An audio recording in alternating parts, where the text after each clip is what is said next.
पशुपतिं स्थाणुं नीलकण्ठं उमापतिं नमामि शिरसा।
भारत एक विविधताओं का देश। इसकी संस्कृति जितनी विशेष है उतनी ही विशेष है इसकी भौगोलिक स्थिति। भारत एक ओर 4 रेगिस्तानों से घिरा प्रदेश है, वहीं दूसरी ओर वर्षावन, कहीं समुद्र से जुड़ा हिस्सा तो कहीं ऊंचे ऊंचे पर्वत।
अब हम आपको उज्जैन में स्थित महाकालेश्वर मंदिर की दिशा में लिए जा रहे हैं।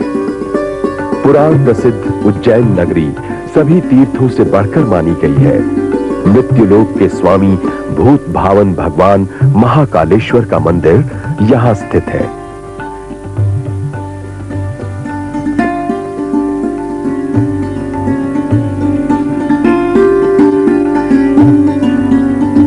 महाकालेश्वर का मंदिर क्षिप्रा नदी के तट पर है।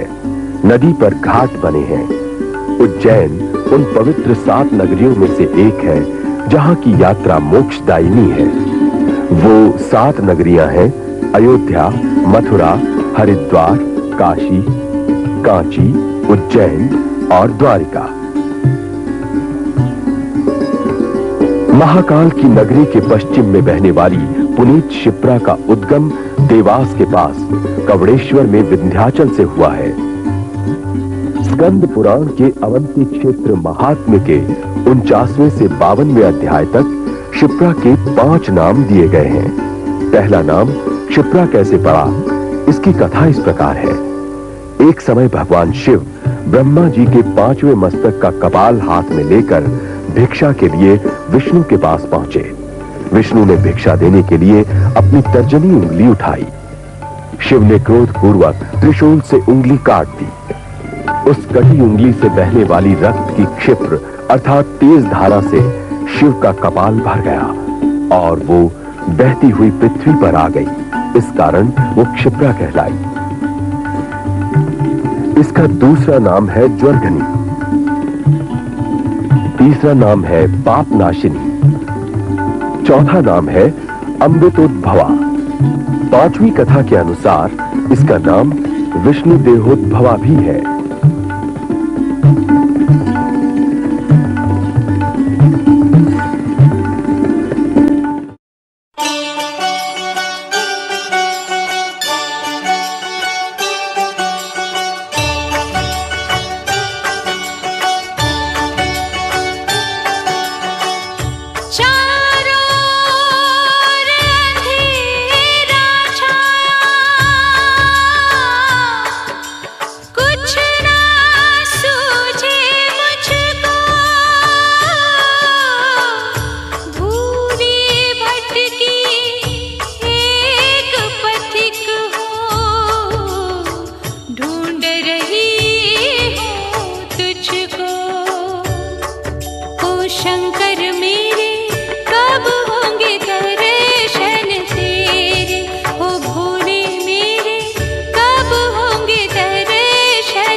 उज्जैन का दूसरा प्रसिद्ध मंदिर हरसिद्धि देवी का मंदिर है। स्कंद पुराण के अनुसार भगवान शंकर कैलाश पर्वत पर अपनी पत्नी गौरी के साथ पासा खेल रहे थे। चंड और प्रचंड नामक दो राक्षस कैलाश पर्वत पहुंचे। शिव पार्वती द्यूत क्रीड़ा में व्यस्त थे। उन्होंने शिवगण नंदी को घायल कर दिया। तब शिव ने चंडी का स्मरण किया और उसे राक्षसों का वध करने का आदेश दिया। भगवती ने प्रकट होकर हर अर्थात शिव की आज्ञा का पालन करते हुए दानवों का वध कर डाला। इसी कारण शिव का कार्य सिद्ध करने पर उसका नाम हरिसिद्ध प्रसिद्ध हुआ। वो भगवती दुर्गा के 9 मुख्य स्वरूपों में से एक रूप कहा जाता है कि हरसिद्धि सम्राट विक्रमादित्य की कुल देवी थी।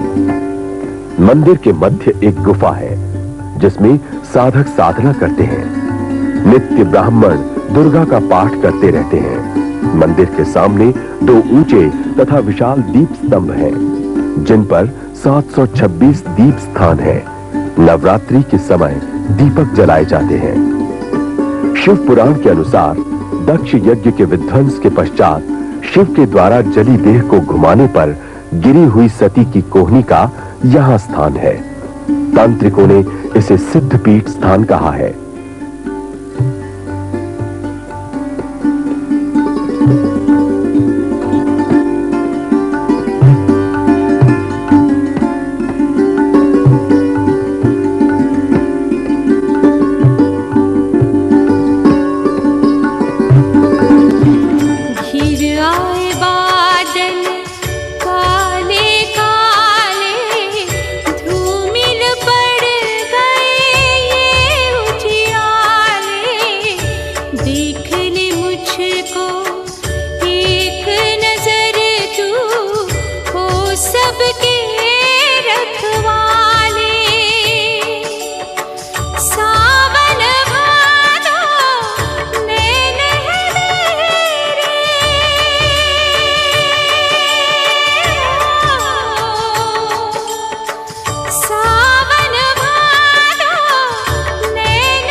महाकालेश्वर उज्जैन का सुप्रसिद्ध स्थल है। ये भगवान महाकाल का मंदिर है। भगवान शंकर के 12 ज्योतिर्लिंगों में से यहाँ एक लिंग है। ये मंदिर एक झील के पास है और इसके 5 तल्लों में से एक तल्ला भूमग्न है।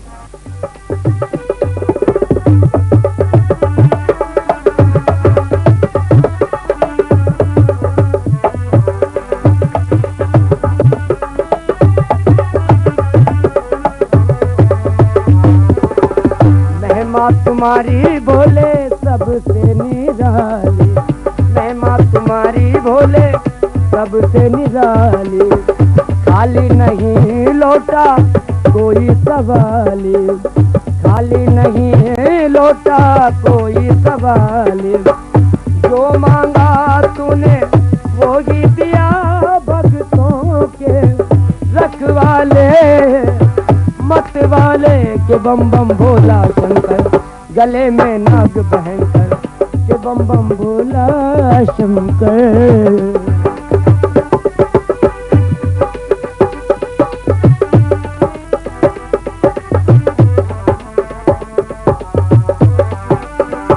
मेरे भोले बाबा, भोले बाबा, भोले बाबा, भोले बाबा, रामचंद्र को भोले। अब हम ओंकारेश्वर ज्योतिर्लिंग के दर्शनों के लिए जा रहे हैं।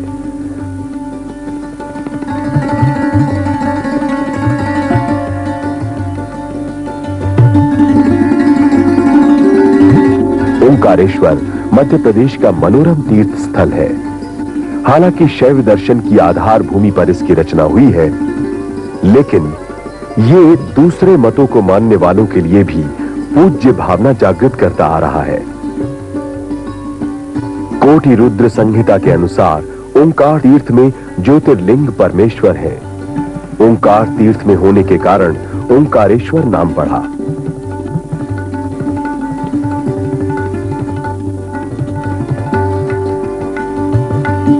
शिव पुराण की कथा इस प्रकार है। एक समय नारद मुनि गोकर्ण तीर्थ में जाकर वहां भक्ति पूर्वक गोकर्ण शिव की सेवा करने लगे। कुछ समय पश्चात मुनिश्रेष्ठ नारद वहां से गिरिराज विंध्याचल पर चले गए। वहां पर विंध्या ने बड़े ही आदर भाव से उनका पूजन किया। गर्व में उन्मत्त होकर वो अपने को सर्वश्रेष्ठ बतलाने लगा। उसने नारद जी से कहा, मेरे यहां सब कुछ मौजूद है, किसी बात की कमी नहीं। वो गर्वपूर्ण सीना तानकर नारद के सामने खड़ा था। उसकी अभिमान भरी बातों को सुनकर नारद मुनि लंबी सांस लेकर चुपचाप खड़े हो गए। उन्हें लंबी सांस लेकर चुपचाप खड़े होते देखकर विंध्याचल पर्वत ने पूछा, भगवान, आपने मेरे यहां ऐसी क्या कमी देखी है जो यूं लंबी सांस लेकर चुपचाप खड़े हैं? तब नारद जी ने कहा, भाई मेरे, तुम्हारे यहां सब कुछ है, फिर भी सुमेरु पर्वत तुमसे अधिक ऊंचा है। उसके शिखर देवलोक को छूते हैं, किंतु तुम्हारे शिखरों का भाग वहां तक कभी नहीं पहुंचा। ये कहकर नारद जी जैसे आए थे वैसे ही चल दिए। नारद जी के इस प्रकार ये बातें कहकर चले जाने से विंध्याचल को बड़ा दुख हुआ और वो सोचने लगा कि मेरे जीवन को धिक्कार है। अच्छा, अब मैं विश्वेश्वर शिव की आराधना करूंगा, तपस्या करूंगा। ये निश्चय कर वो भगवान शिव की शरण में गया और बड़े ही प्रेम से ओंकार शिव की पार्थिव मूर्ति बनाकर आराधना करने लगा। 6 मास तक लगातार अपने स्थान से हटे बिना वो शिव की उपासना करता रहा। उसकी कठिन तपस्या देख भगवान शिव प्रसन्न हो गए और उन्होंने उसे अपने उस रूप में दर्शन दिए जो योगियों के लिए भी दुर्लभ है। साथ ही शिव जी ने प्रसन्न होकर कहा, हे विंध्या, मैं तुम्हारे तप से संतुष्ट हूं, इसलिए तुम अपना इच्छित वर मांगो। तब विंध्या बोला, हे देवेश्वर शिव, आप भक्तों पर कृपा करने वाले हैं, इसलिए अगर आप मुझ पर प्रसन्न हैं तो मुझे वो अभीष्ट बुद्धि प्रदान कीजिए जिससे मैं अपने कार्य में सिद्ध हो सकूं। ये सुनकर भगवान शिव कुछ देर तक अपने हृदय में विचारते रहे कि ये मूर्ख विंध्या तो दूसरों को दुख देने के कारण इस वर की इच्छा करता है। अब ऐसा करूं जिससे इसे वर भी प्राप्त हो जाए और दूसरों को कष्ट भी न हो। ये सोचकर भगवान शिव ने कहा, हे पर्वतराज, तुम जैसा चाहो वैसा ही करो। उस समय वहां संपूर्ण देवता तथा ऋषि मुनि भी आ गए और शंकर जी की पूजा करके उनसे कहने लगे, हे प्रभु, आप यहाँ पर स्थिर रूप से निवास करें। देवताओं और ऋषियों की बात सुनकर शिव जी ने सहर्ष वहां रहना स्वीकार कर लिया तथा इसके पश्चात वहां एक ओंकार लिंग था, 2 भागों में हो गया। प्रणव भाग में जो सदाशिव थे वो ओंकार कहलाए और पार्थिव मूर्ति में जो शिव ज्योति प्रतिष्ठित हुई थी उसकी परमेश्वर संज्ञा हुई। इस प्रकार ओंकार तथा परमेश्वर नामक दोनों ही शिवलिंग भक्तों को अभीष्ट फल देने वाले हुए। इसके पश्चात वहां पर आए हुए देवताओं तथा ऋषियों ने दोनों ही शिवलिंगों का पूजन करके वृषभ ध्वज को संतुष्ट किया और वर प्राप्त किए। इसके बाद सब अपने स्थान को चले गए। विंध्या ने भी अपने काम को सिद्ध कर मानसिक दुख से छुट्टी पाई। जो यहाँ पर शिवजी की पूजा करता है वो सांसारिक आवागमन से छूट जाता है, इसमें संदेह नहीं। यहीं पर स्थित अन्य दर्शनीय स्थल भी हैं, जैसे कि श्री जगत गुरु गोविंद भगवता पादाचार्य की तपस्या गुफा, आदि गुरु शंकराचार्य जी की गुफा, रोज पुलन के रोज महादेव जी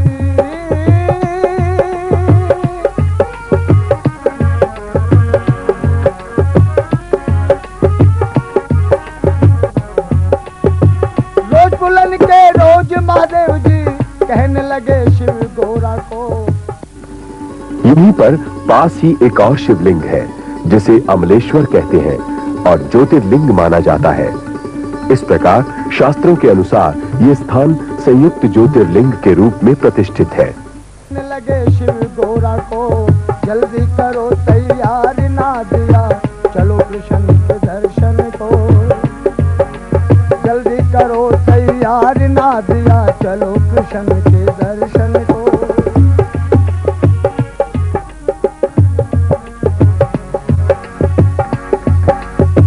इतने सुन के बोले ना दिया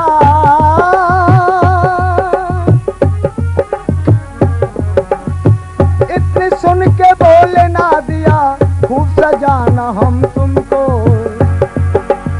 पापी दुनिया भरम धरेगी शर्म लगेगी हम तुमको, पापी दुनिया भरम धरेगी शर्म लगेगी हम तुमको। रोज पुलन के रोज महादेव जी कहने लगे शिव गोरा को जल्दी करो तैयार ना दिया चलो कृष्ण के दर्शन को। मंदिर के कुछ घुमावों से गुजरते हुए गर्भगृह तक पहुंचा जाता है, जहां ओंकारेश्वर महादेव की मूर्ति के दर्शन करने का सौभाग्य मिलता है। मूर्ति प्राकृतिक रूप से धरातल से कुछ ऊपर उठे हुए अनगढ़ काले पत्थर का 1 फुट व्यास का लगभग 6 इंच ऊंचा कछुआ नुमा गोलाकार स्वरूप मात्र है, किंतु ये बनावटी नहीं है। इसके पीछे की ओर श्वेत पत्थर की बनी हुई पार्वती जी की एक मूर्ति अलग रखी हुई है।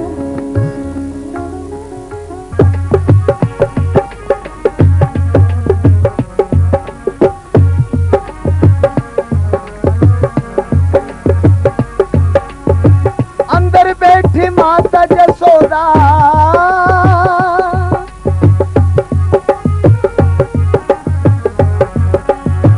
अंदर बैठी माता जसोदा आवाज गई है कानों में, भरमोतन का थाल जसोदा ले बाबा तेरी झोली में, भरमोतन का थाल जसोदा ले बाबा तेरी झोली में।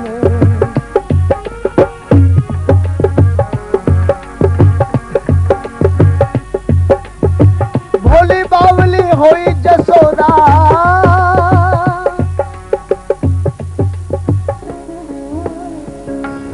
ईश्वर प्राप्ति के लिए जो उपाय बताए गए हैं उनमें तीर्थ यात्रा को भी एक श्रेष्ठ स्थान दिया गया है, क्योंकि तीर्थ शब्द का अर्थ ही साधन ऐसा है।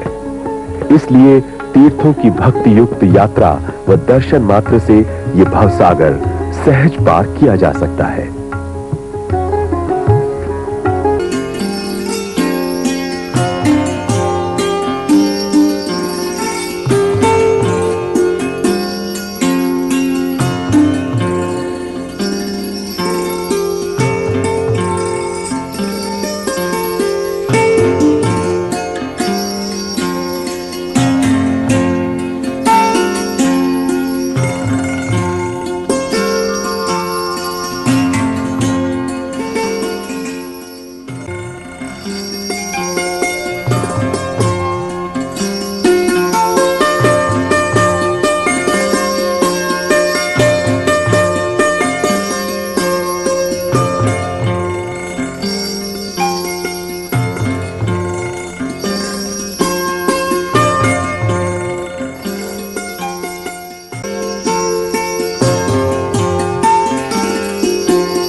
नहीं आती तो वो कांटे की सेज है और हमारी जो कथा है वो फूलों की सेज है। तो फूलों की सेज पे बैठते ही व्यक्ति अपने आप नींद में मग्न हो जाता है और नींद में सो जाता है।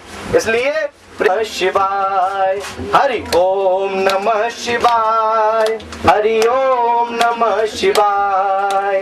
कोई पल ऐसा ना बीते याद तेरी ना आए, आते जाते सांस सांस ये तेरी महिमा गाए।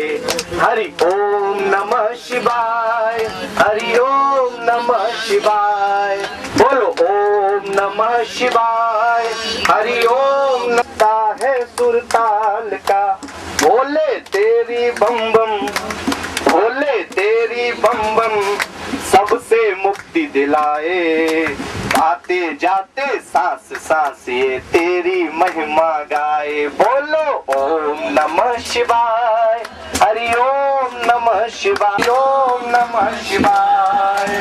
तू है औगड़दानी भोले सब कुछ देने वाला, तू है औगड़दानी भोले सब कुछ देने वाला। दान दिया जीवन का सबको पिया जहर का प्याला, ओ दान दिया जीवन का सबको पिया जहर का प्याला। पीके जहर का प्याला बाबा हो, पीके जहर का प्याला बाबा डमरू खूब बजावे। आते जाते सांस सांस ये तेरी महिमा गावे। बोलो ओम नमः शिवाय, हरि ओम नमः शिवाय, ओम नमः शिवाय, हरि ओम नमः शिवाय। कोई पल ऐसा ना बीते याद तेरी ना आए, आते जाते सांस सांस ये तेरी महिमा गाए। हरि ओम नमः शिवाय, हरि ओम नमः शिवाय, बोलो ओम नमः शिवाय, हरि ओम नमः शिवाय, बोलो ओम नमः शिवाय, हरि ओम नमः शिवाय, बोलो ओम नमः शिवाय, हरि ओम नमः शिवाय। बोले शंकर भगवान की जय। अब बात करते हम यात्रा के विषय में। आप लोग यात्रा से निकले हैं तीर्थ यात्रा पर, तो यात्रा के विषय में बात करते हैं। किसी सज्जन ने पूछा कि तीर्थम फलम किम, तीर्थ का फल क्या है, तीर्थ माने से मिलता क्या है, तीर्थम फलम किम। तो एक महाराज जी ने बड़ा ही सुंदर उत्तर दिया उसका कि मनोविशुद्धम हित तीर्थ। किसी सज्जन ने पूछा तीर्थम फलम किम, महाराज जी ने कहा मनोविशुद्धम हित तीर्थ। जिसने अपने मन को विशुद्ध कर लिया, जिसने अपने मन को स्वच्छ कर लिया, जिसने अपने मन को महाकाल के दर्शन कर रहे, चिंता लगी कि घर पे क्या चल रहा है हमारे पर, जब हाथ लगे छोड़ दिया हमारा कोई सामान नहीं उठा ले जाए तो उसका फल नहीं मिलने वाला। मनोविशुद्धम हित तीर्थ, जिसने अपने मन को विशुद्ध कर लिया, जिसने अपने मन से सारी चिंता निकाल दी, जिसने अपनी इंद्रियों को संयमित कर लिया, इंद्रियों को अपने वश में कर लिया, उसे ही तीर्थ का फल प्राप्त होता है। भारत के मुख्य 4 धाम है, सभी जानते कौन कौन से। उत्तर में बद्रीनाथ जी हैं जो शयन करते हैं यानी सोते हैं, और दक्षिण में रामेश्वर जी धाम है जो क्या करते हैं, स्नान। चारों की अलग अलग विशेषता है। पहले क्या करते हैं, शयन, और बद्रीनाथ जी क्या करते हैं, रामेश्वर जी धाम स्नान और बद्रीनाथ जी शयन। और दक्षिण में पूरब में जगन्नाथ जी धाम, पूरब में जगन्नाथ जी धाम जो भोजन करते हैं, और पश्चिम में द्वारिका जी। हेलो, क्या कल पहुंचेंगे द्वारिका और महात्मा बताया जाएगा द्वारिका का। पश्चिम में द्वारिका जी धाम जिनका केवल श्रृंगार किया जाता है, हमारे ठाकुर जी कृष्ण भगवान जी का केवल श्रृंगार किया जाता है, और श्रृंगार से इतने सुंदर लगते हैं, इतने सुशोभित लगते हैं वो कि वैसे तो उन्हें श्रृंगार की कोई आवश्यकता ही नहीं, इतने सुंदर है, लेकिन तब भी ठाकुर जी की महिमा है तो उनका श्रृंगार वहां पे किया जाता है। तीर्थ में जाने से तीर्थ में राष्ट्रीय एकता बनाए रखने में सहायता मिलती है। आज हम उज्जैन कल उज्जैन से होकर आए, कल द्वारका पहुंचेंगे और हम सब यहाँ एक होकर बैठ रहे हैं। यही राष्ट्रीय एकता है, यही हमारी एकता है। तीर्थ में जाने से राष्ट्रीय एकता बनाए रखने में सहायता मिलती है। राष्ट्रीय एकता का इससे अच्छा प्रयास और क्या हो सकता है? अब बताइए, इससे अच्छा कोई प्रयास हो सकता है? नहीं हो सकता। हम एक दूसरे से जब पहले दिल्ली से जब हम लोग चढ़े थे तब हम एक दूसरे से अनभिज्ञ थे कि नहीं? 3-4 दिन में ही हम बिल्कुल परिचित हो गए एक दूसरे से, बिल्कुल घर जैसा। 20 दिन के लिए हमारे, 14 दिन के लिए हमारा यही घर है, हमारा यही पूरा घर है। हमें यही एक दूसरे से बातचीत करते हो, बाहर भी घूमने निकल जाते हो, खाना टाइम से मिल रहा है आपको। लेकिन उस समय पहले के बताते हैं बुजुर्ग, पूर्वज बताते हैं हमारे, कि पहले जिस समय यात्रा होती थी उस समय कितने कष्ट होते थे। अभी बाई ट्रेन आप कर रहे हो, बाई बस कर रहे हो, कोई बाई प्लेन जो है अपनी यात्रा कर रहा है, लेकिन पहले इतनी कठिनाइयां होती थी यात्रा में कि पूर्वज बताते हैं कि उस समय ना तो सड़कें थी, कच्ची सड़कें थी, कच्चे रास्ते थे, ना ही यातायात थे। वर्तमान में कष्ट निवारण के लिए प्रत्येक वस्तु आपके लिए अवेलेबल है, प्रत्येक वस्तु आपके लिए। हाथ जोड़कर जाते थे कि अच्छा जी हम चल रहे हैं, पता नहीं लौट के आए कि नहीं आए। अभी तो हम लोग तीरथ पे आए कि ठीक है, फोन कॉल बात हो रही है, कब आ रहे हैं, बस पहुंच रहे हैं, अभी पहुंच जाएंगे, अभी द्वारका पहुंच रहे हैं, अभी उज्जैन से निकले हैं। पहले कहाँ का पता ही नहीं चलता था कि कौन कहाँ निकला है, कैसे निकला है। लेकिन बढ़ती महंगाई और बेरोजगारी के चलते इन पर्यटन स्थलों को धक्का लगा। द्वारका धाम भारत के 4 धामों में से एक महत्वपूर्ण धाम है। द्वारिका गुजरात के सौराष्ट्र क्षेत्र में जामनगर नामक सुंदर नगर के समीप समुद्र तट पर स्थित है। यहाँ भगवान श्री कृष्ण का द्वारकाधीश नामक प्रसिद्ध मंदिर है। पुराणों के अनुसार श्री कृष्ण जी ने अपने जीवन के उत्तरार्ध में शांति पूर्वक एकांत क्षेत्र में रहने के उद्देश्य से सौराष्ट्र में समुद्र तट पर द्वारकापुरी नामक नगरी बसाकर आसपास के क्षेत्र में अपना राज्य स्थापित किया था।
इतनी तेज प्यास लगी कि माता रुक्मणी पे चला भी नहीं जा रहा था।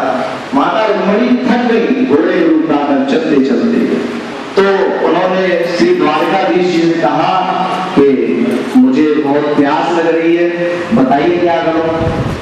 ठाकुर श्री द्वारकाधीश जी बोले आप यूं ही निरंतर चलती रहिए, मैं कुछ व्यवस्था करता हूं। तो ठाकुर जी ने अपने पैर के अंगूठे से धरती को दबाया, उसमें से पानी निकाला धरती में से, और उससे उन्होंने माता रुक्मणी की प्यास को बुझा दिया। माता रुक्मणी ने पानी पी लिया।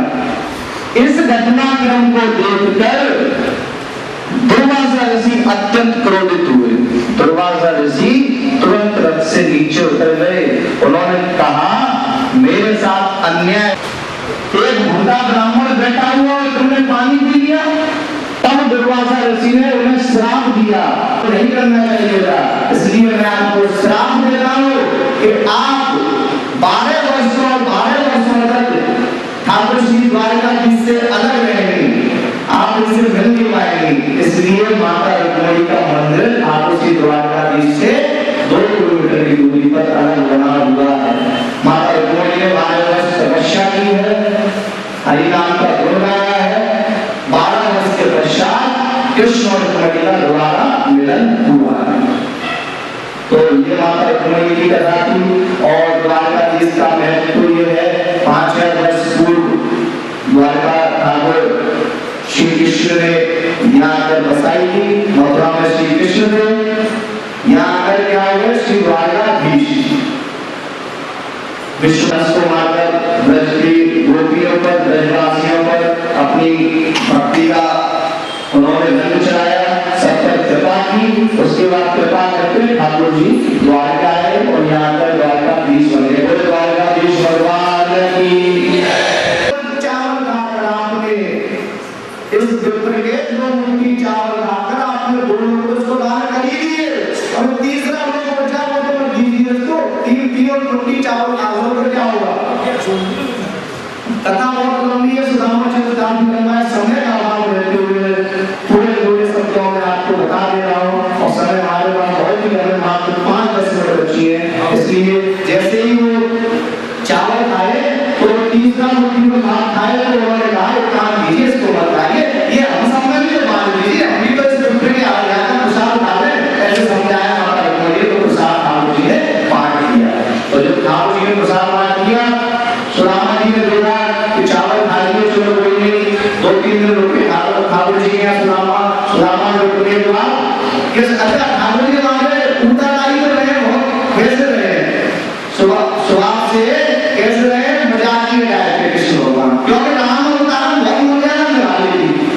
ठाकुर जी ने राम अवतार बहुत मर्यादा निभा ली। उन्होंने कहा थोड़े मर्यादा थोड़े थोड़ा मजाक किया जाए लोगों से। तो सुदामा से बोले भैया कौन जा रहे हैं, अपने घर को कौन जा रहे हैं। सुदामा बोले भैया 2-3 दिन में जाने वाला हूँ। 3 दिन बीत गए। अच्छा भैया जा रहे हैं नहीं आ रहे। हाँ बोले जा रहा हूँ। ठीक है निकलो, घर को जल्दी निकलो, और जब बैठ गए अपने घर को जा। सुदामा बोले ये तो ऐसे ही हमें बुला कर लो, हमें लियो ना लियो, और वैसे अपने आप। तो ठाकुर जी सब समझ रहे, ठाकुर जी मुस्कुरा रहे सुदामा की तरफ देख के। अच्छा एक दुपट्टा दे दिया था ठाकुर जी ने सुदामा को ओढ़ने के लिए, क्योंकि धोती तो फटी थी सुदामा की। अपना उन्होंने एक दुपट्टा दे दिया पीताम्बर, ले सुदामा इसको ओढ़ ले। तो सुदामा उस पीताम्बर को ओढ़ के रथ में बैठ गए।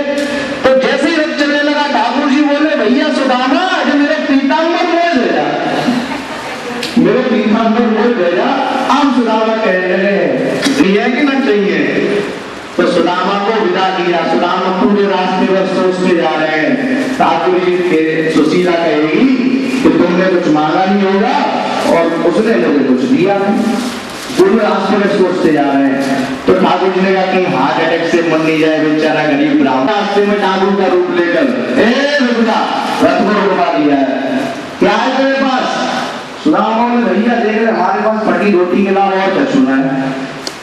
नीचे उतर रथ से, नीचे देख डाक के ठाकुर जी चले गए। तो सुदामा को शांति मिली। सुदामा ने कहा जी अच्छा भयो, अब मैं सुशीला से कह दूंगा जाके कि देख तेरे कन्हैया ने तो बहुत तुझे भर गया था, लेकिन तेरी किस्मत ही फूटी है और मेरी किस्मत ले गई, ये बहाना सही मिला है सुशीला से कहने का। तो देखा तो आप कुटिया तो है ही नहीं, बड़े बड़े महल बने हैं, बड़े बड़े महल बने हैं, इतने बड़े। सुदामा ने कहा भैया ये क्या मेरी कुटिया आ गई, भूतों ने वास तो निकल लिया, भूत रामा ने भेजा। तो एक ऊपर स्त्री मोहरे में अपने में पान चबाती हुई, तो आबू से नदी हुई और 5 साल मुंह में लगा हुआ है। सुदामा ने कहा कोई रानी दिखे जैसे राजस्थान की महल की कोई रानी मालूम है। सुदामा को दूर भेजा था, नीचे आकर सुदामा से बोलती वही बुला रही सुदामा को, ऊपर बुला के लाओ महाराज। तो सुदामा जो है दासियां आई है, सुदामा को ले गई है। सुदामा ने देखा कि ये तुम्हारी सुशीला है, तब सुदामा को समझ में आया कि इसकी लीला ठाकुर। सुदामा को समझ में आई है कि ठाकुर ने बहुत दिया, अब मैं समझ में आया कि हमारे कृष्ण का चरित्र कैसा है। वास्तव में सुदामा कहने लगे वास्तव में वो तो बहुत ही मजाकिया टाइप का व्यक्ति है, उसने मुझे बातों में बहुत कुछ दे दिया। और सुदामा चरित्र काफी लंबा है, समय का अभाव रहते हुए हम इसको यही समाप्त करते हैं। और भाई अनंत भाई कथा अनंता कह सुनेगा कृष्ण कन्हैया की अगर मुरली बजैया की आरती अर्जुन के प्यारे श्याम तुम भक्तन रखवारे श्याम तुम भक्तन कालिया नाग मैया की आरती कृष्ण कन्हैया की कालिया नाग मैया की आरती कृष्ण कन्हैया की हर मुरली बजैया की आरती कृष्ण कन्हैया की श्याम तुम कंसासुर मारो श्याम तुम कंसासुर मारो श्याम तुम भूमि भार तारो श्याम तुम भूमि भार तारो बन बन जाय चढ़ैया की आरती कृष्ण कन्हैया की मुरली बजैया की आरती कृष्ण कन्हैया की मुरली बजैया की आरती कृष्ण कन्हैया की श्याम तुम गोवर्धन धारी श्याम तुम गोवर्धन धारी श्याम तुम भक्तन। आराम से कर लो भाई, आराम से कर लो, भक्त रही है आरती। श्याम तुम गोवर्धन धारी श्याम तुम गोवर्धन धारी श्याम तुम भक्तन धारी श्याम तुम यशोदा गोद की लैया की आरती कृष्ण कन्हैया की यशोदा गोद की लैया की आरती कृष्ण कन्हैया की श्याम तुम यशोदा के चैया श्याम तुम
बिहारी लाल की।